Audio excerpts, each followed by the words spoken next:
যারা যারা চাকরি রিলেটেড গুরুত্বপূর্ণ আপডেট নিউজটা দেখার জন্য ক্লিক করেছেন, ভিডিওটিতে একটি লাইক দিয়ে কন্টিনিউ করা অনুরোধ জানাচ্ছি। আসসালামু আলাইকুম বন্ধুরা, বরাবর মতো আবারও দুর্দান্ত একটি আপডেট নিউজ নিয়ে আপনাদের মাঝে হাজির হচ্ছি। প্রিয় বন্ধুরা, দেখতেই পাচ্ছেন 4.4 লাখ এমপিভুক্ত শিক্ষক কর্মচারীর বেতন ও উৎসব ভাতার সর্বশেষ তথ্য আজকের এই ভিডিওটির মাধ্যমে জানতে পারবেন। সো অবশ্যই ভিডিওটি প্রথম থেকে শেষ অবধি দেখার চেষ্টা করবেন। তাহলে চলুন মূল ভিডিওটি শুরু করা যাক।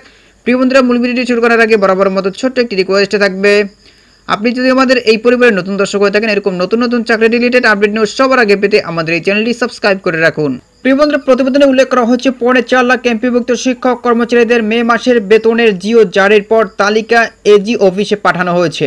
সেখান থেকে বাংলাদেশ ব্যাংকে পাঠানো হয়েছে তালিকাটি।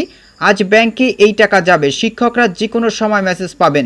একই সঙ্গে উৎসব ভাতার টাকাও যে কোনো সময় পাবেন শিক্ষক কর্মচারীরা। এবার মোট 3,78,424 জন শিক্ষক কর্মচারী রয়েছেন।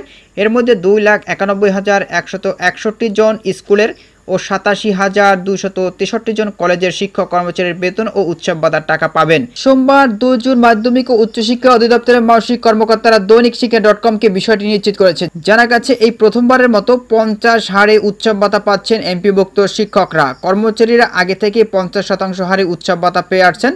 এর আগে বেসরকারি শিক্ষা প্রতিষ্ঠানে কর্মরত 4.4 লাখ এমপিভুক্ত শিক্ষক কর্মচারীদের মে মাসের বেতন ভাতা 1 জুনের মধ্যে হতে পারে বলে জানিয়েছিলেন সংশ্লিষ্ট কর্মকর্তারা। সেই সময় কর্মকর্তারা বলেন, মে মাসের বেতন শিক্ষকদের ব্যাংক অ্যাকাউন্টে পৌঁছানোর জন্য যাবতীয় কার্যক্রম সম্পন্ন করা হচ্ছে। 1 জুনের মধ্যে সংশ্লিষ্ট অ্যাকাউন্টে এই টাকা পৌঁছে যাবে বলে আশা করছি। এর আগে 24 মে এমপিভুক্ত শিক্ষক কর্মচারীদের মে মাসের বেতনের সরকারি আদেশ জিও জারি হয়েছিল। প্রসঙ্গত, সরকারি কর্মকর্তা কর্মচারী ইএফটির মাধ্যমে বেতন ভাতা পান, তবে বেসরকারি শিক্ষা প্রতিষ্ঠানে কর্মরত এমপিভুক্ত শিক্ষক কর্মচারীদের বেতন ভাতা সরকারি কোষাগার থেকে ছাড়া হলেও তারা রাষ্ট্রায়ত্ত 4টি ব্যাংকের মাধ্যমে অ্যানালগ পদ্ধতিতে ছাড় হয়। এই অর্থ তুলতে শিক্ষকদের নানা ভোগান্তিতে পড়তে হতো। বর্তমানে এমপিভুক্ত শিক্ষকরা ইএফটিতে পাওয়া শুরু করেছেন।